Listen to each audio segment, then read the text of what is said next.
Hi everyone, Robert Kajiwara here. Today we're talking about self-determination for Okinawa and how that relates to the situation in Hawaii. Now, the situations in both Okinawa and Hawaii are very similar. So if you understand one, you also understand the other. That's how similar they are. Okinawa was an independent nation known as Ryukyu in the Okinawan language, or known as Ryukyu in Japanese. In 1879, Japan invaded and illegally annexed Ryukyu. Japan, of course, went on to do the same to many other countries, such as China, Korea, and the Philippines. After World War II, all of those other countries were given back their independence, except for Ryukyu. To this day, Ryukyu remains occupied by a very large foreign military presence against the will of the indigenous Ryukyu people. After World War II, America occupied the Ryukyu Islands, using it for their military forces. In 1972, America gave Ryukyu back to Japan. That's right. So you see the problem here. You have Japan and the United States making decisions amongst each other on behalf of the Ryukyu people. Meanwhile, the voice of the Ryukyu people are completely ignored. Numerous human rights violations have been regularly occurring in Ryukyu for over a century now. Ryukyuans have been peacefully protesting this, but to no avail. Both Japan and the United States have basically completely ignored the Ryukyu people. Although there are a number of contentious issues occurring in Ryukyu all the time, the one that's been in the forefront lately has been at a place called Henoko, located on the island of Okinawa. Henoko is a precious coral reef filled with hundreds of rare and endangered species. It's called the second most biodiverse reef in the world, only behind the Great Barrier Reef. And Japan is building a new U.S. military base at this location. The base, if constructed, would basically destroy this reef. There are numerous problems with this base at Henoko, not just from the environmental perspective, not just from the human rights perspective, but the base is also billions and billions of dollars over budget. There are numerous design flaws in the proposed construction. For instance, the soil at the proposed location is just too soft to build on.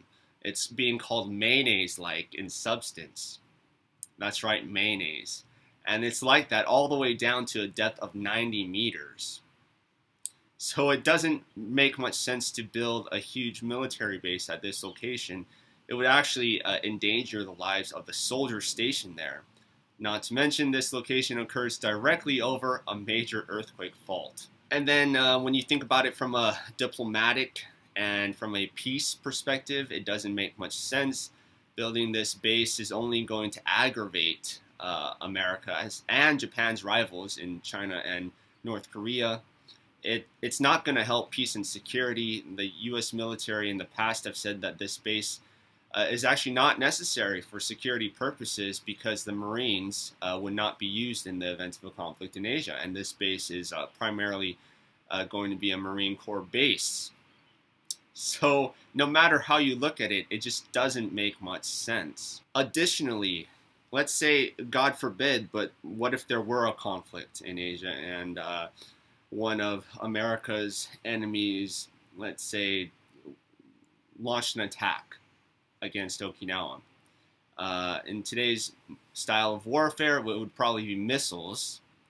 So a missile would reach Okinawa from, let's say, China or Korea within just 10 minutes, and it would devastate pretty much the entire island. So all of those soldiers stationed there, along with all of the civilians in the surrounding area, would be annihilated instantly, and they would have nothing to defend themselves. Okinawa recently held a referendum back in February in which over 72% of the population voted strongly against this base. Back in December of 2018, I started a petition asking for the immediate stop to the construction of this base. We have over 211,000 signatures on our petition so far.